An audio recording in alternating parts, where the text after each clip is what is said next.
Hey guys, I'm Riya. Welcome back to our channel. So here we are going to discuss about assessment year and previous year. First one is assessment year. Assessment year comes under the section 2 subsection 9 under the Income Tax Act. And assessment year वो year होता है जिस year में जो SSC होता है वो income tax को पे करता है, उस ईयर को हम बोलते हैं असेसमेंट ईयर.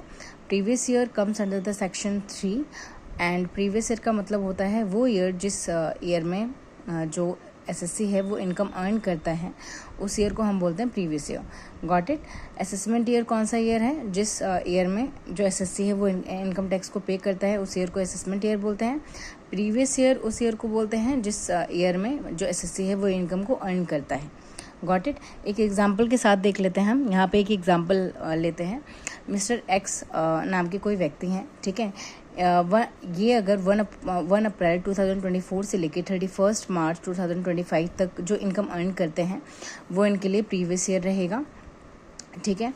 देन 1 अप्रैल 2025 से लेकर 31 मार्च 2026 इस टाइम पीरियड में जो मिस्टर एक्स होंगे वो जो इनकम अर्न करी है इन्होंने 2024 से लेकर 2025 तक जो इनकम अर्न करी है, इस इनकम पे ये क्या करेंगे? इनकम टैक्स पे करेंगे. कौन से ईयर में?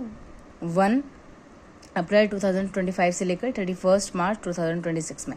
इस ईयर में ये क्या करेंगे? इनकम टैक्स पे करेंगे जो भी इन्होंने प्रीवियस ईयर में इनकम को अर्न किया है.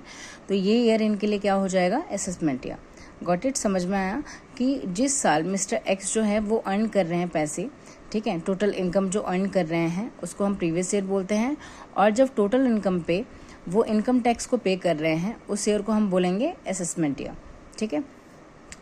नेक्स्ट देख लेते हैं. Financial year is both assessment year as well as previous year. तो हमने दो टाइप के ईयर देखे हैं. पहला होता है कैलेंडर ईयर, दूसरा होता है financial year. Calendar year start होता है 1 जनवरी से और एंड होता है 31 दिसंबर. और जो फाइनेंशियल ईयर होता है वो स्टार्ट होता है 1 अप्रैल से और एंड होता है 31 मार्च को, ठीक है. तो जो फाइनेंशियल ईयर होता है हमारा, ये असेसमेंट ईयर भी होता है और प्रीवियस ईयर भी होता है. Got it. अब कभी कभी क्या होता है, दूसरा केस भी हमें देखने को मिलता है कि मान लीजिए कि एक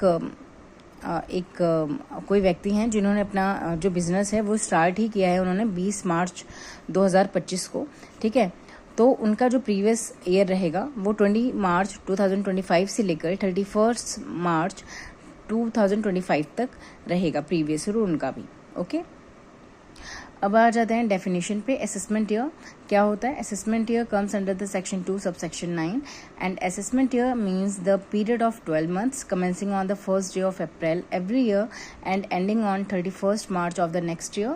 An SSC is liable to pay tax on the income of the previous year during the following financial year or assessment year.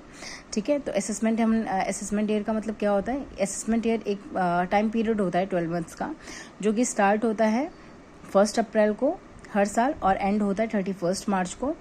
और जो एसएससी होता है वो लाइबल होता है इनकम टैक्स को पे करने के लिए जो भी उन्होंने प्रीवियस ईयर में अर्न किया हो, ठीक है.